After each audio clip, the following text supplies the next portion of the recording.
Ladies and gentlemen, I have always opined on this platform many times that in politics nothing happens out of mere coincidence, and that everything in politics is normally well planned, well scripted, and executed to achieve a specific political objective. Nothing in politics just happens for the sake of it. For those who've been following the political development in Kenya Kwanza very closely, some 2 weeks ago, James Gachagua, the Embakasi North Member of Parliament, who is also a close ally of Rigathi Gachagua, attacked Johnson Sakaja for awarding Oscar Sudi tender for collection of garbage worth over 300 million Kenyan shillings, while the Kikuyus who voted for Sakaja or for Ruto are suffering. And I did a comprehensive analysis about that particular attack on Sakaja. It did not really target Sakaja, but it was about the Kikuyu nation. And today there was another story. I think it must have been on the Standard newspaper. In that story, they narrated how William Ruto and Musalia Mudavadi and Rigathi Gachagua and Moses Masika Wetangula are pulling in different directions in the Luhya nation. In fact, I'll do a comprehensive analysis about that tomorrow. For now, I don't want to go into details about it. But again, if you look at it clearly, there is a fallout in Kenya Kwanza. And that fallout is between one camp, Rigathi Gachagua, another camp, William Samoei Arap Ruto. And today, the bombshell by none other than Rigathi Gachagua. Rigathi Gachagua expressed his support without any regret for one man, one vote, one shilling. For the avoidance of doubt, it's good that I put it clearly today during the day. In matters revenue sharing, Rigathi Gachagua, Deputy President of the Republic of Kenya, is a believer and a proponent of one man, one vote, one shilling. Resources are about people. The whole issue of resources is about people. The more you are, the more taxes you pay. And it goes without saying, the more taxes you pay, when it comes to sharing, you share more. And it's that way. And we have no apologies to make, because it cannot be a constituency like Roiro ambaye iko na watu almost 800,000 inapewa similar amount ya CDF with a constituency iko na watu 14,000. Is it fair? We want equality and equity. We want fairness in sharing of revenue. And we'll be pushing that agenda.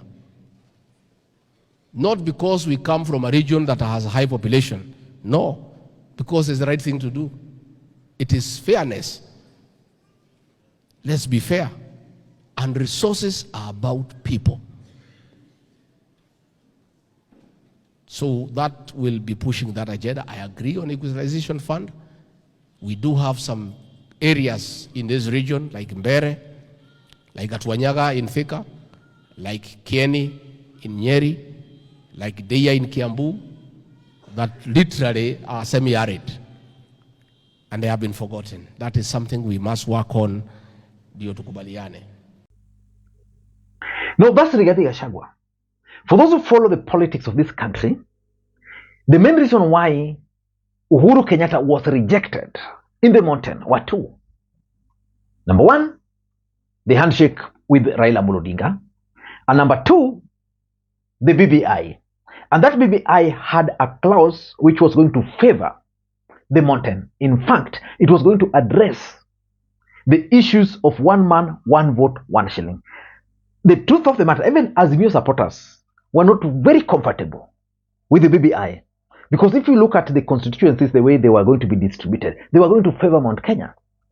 And Uhuru Kenyatta did that to appease the mountain. But they rejected because of William Samoei Arap Ruto. And even after the election, I remember so well, none other than the Githunguri member of parliament, Wamushomba, was once on Spice FM explaining how she's being gagged against talking about the one man, one vote, 1 shilling because it was a project of Uhuru Kenyatta. Why would Rigathi Gachagua be allowed to talk about it? It means Rigathi Gachagua is out to send a message to Ruto. I want to talk to them because if you don't believe in 1 man, 1 shilling, 1 vote, which was on a proposal within BBI, then you should not even believe in the housing, because low housing was a mantra that was led by the former president Uhuru Kenyatta. If you are going on with affordable housing, then you are also working on what Uhuru Kenyatta left. If you're finishing unfinished projects like Mau Mau project, they were Uhuru Kenyatta's flagship projects. If you're finishing them, then it means you believe in what Uhuru Kenyatta proposed. If you're working on universal health care and you want to put more budget and finish and accomplish and achieve, then you're also taking over Uhuru Kenyatta's mantras. So you can't come and put me in the cage and tell me, Gathoni, stop talking about 1 man, 1 shilling, 1 vote, because this was Uhuru Kenyatta's. If we achieve this 1 man, 1 shilling, 1 vote share, is it Uhuru Kenyatta who is going to benefit, or it is our people from the Mount Kenya region? We need to sober up. And I don't want to be gagged. I do not want to be told that I belong to this political party and the party is not saying this, because I went to my people and I convinced them that Kenya Kwanza government is a good government. It's going to be good government, and it is government of the people. And when I go to parliament to do what I'm supposed to do, I have actually proposed a law. That is my mandate as a member of parliament. I have gone to parliament to do what I'm supposed to do. And I have written to the speaker. And the speaker has my letter. And there are many others who have also proposed other formulas. Let all the formulas be put on the table. Let us have a national dialogue. And let us agree on the way forward. So in this video, I want us to do a critical analysis and figure out what Rigathi Gachagua wanted to achieve by openly supporting 1 man, 1 vote, 1 shilling. But before we do that, for those who are watching this channel for the first time, please take a second or two, click that subscribe button so that next time we produce a video like this, YouTube will automatically notify you. And to the subscribers, I want to continue thanking you guys for your continued support, because without that support, this channel cannot be where it is. Ladies and gentlemen, without any further ado, allow me to dive in, and I want to try to be very brief. Ladies and gentlemen, BBI had proposed to allocate the revenue based on population, and of course there is also the others like the area, the geography, the development of the area, and all those other factors. But it was also going to consider in a big way the population. And before William Ruto came and propaganda against BBI, even majority of Kenya Kwanza leaders were actually in support of the 1 man, 1 vote, 1 shilling. We can't be fair. Let us allocate money where the people are. And that is why the principle of 1 man, 1 vote, 1 shilling. It is a principle on equity. Let not misunderstand. It is not literal sense of explaining 1 man, 1 vote, 1 shilling. It is a principle based on equity, fairness, and allocation of resources. Kaunti yetu ya Kiambu tuko na watu ambao wamesajiliwa kupiga kura watu 1,100,100. Kaunti ya Wajir, kaunti ya Garissa, kaunti ya Marsabit, kaunti ya Isiolo na kaunti ya Mandera. Hizo kaunti 5 ziko na watu 760 ambao wamejiandikisha kupiga kura. Ni kusema ya kwamba tuko karibu sana kuwapiga mara 2. Mwaka uliopita kaunti yetu ya Kiambu tulipewa shilingi bilioni 9, 9 billion. Kaunti hizo 5, Garissa, Mandera, Wajir, Isiolo na Marsabit, walipewa bilioni 45. Hapo kuna uhaki kweli? Kwenda na Wamugogo. Hakuna vile unaweza kuniambia ati sasa hiyo ati ni punda inafikia farasi vile tuliambiwa. But why would Rigathi Gachagua come out today and openly support 1 man, 1 vote, 1 shilling, knowing so well that his boss William Samoei Arap Ruto is against that? Number one, in my view, is the mood on the ground. It is clear that the mountain have now come to the reality that the presidency is now not on their hands, and that for them to survive, they must have something in their pocket, which means resources which are being allocated to Mount Kenya. That's the only thing they can bank on. And the ground is for one man, one vote, one shilling. I've had several of leaders from the mountain, including the Nyeri governor, Governor Kahika, the Honorable Alice Nganga, speaking, several others. The point is, the mood on the ground is for one man, one vote, one shilling.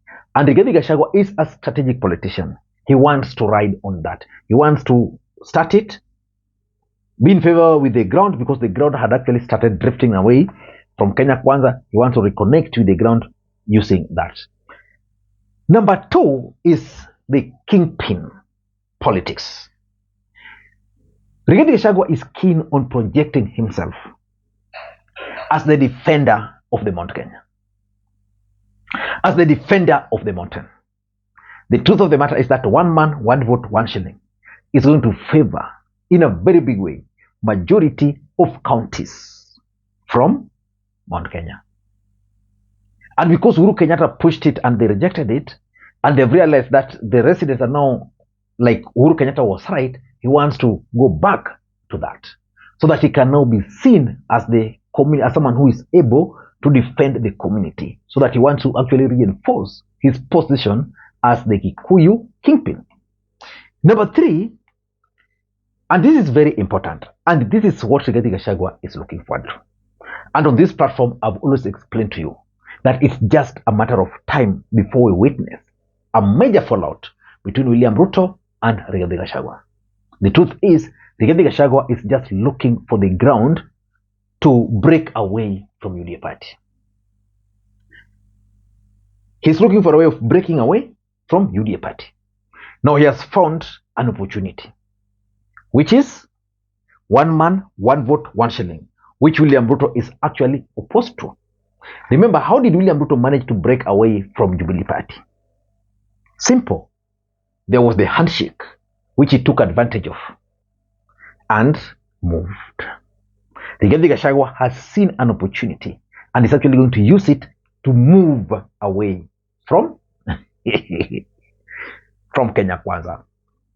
Number four, it's also about emotional appeal to the voters of the mountain. Sometimes when these guys are distributing bursaries, and that's why the timing is also important, because remember, tomorrow children will be reporting to school.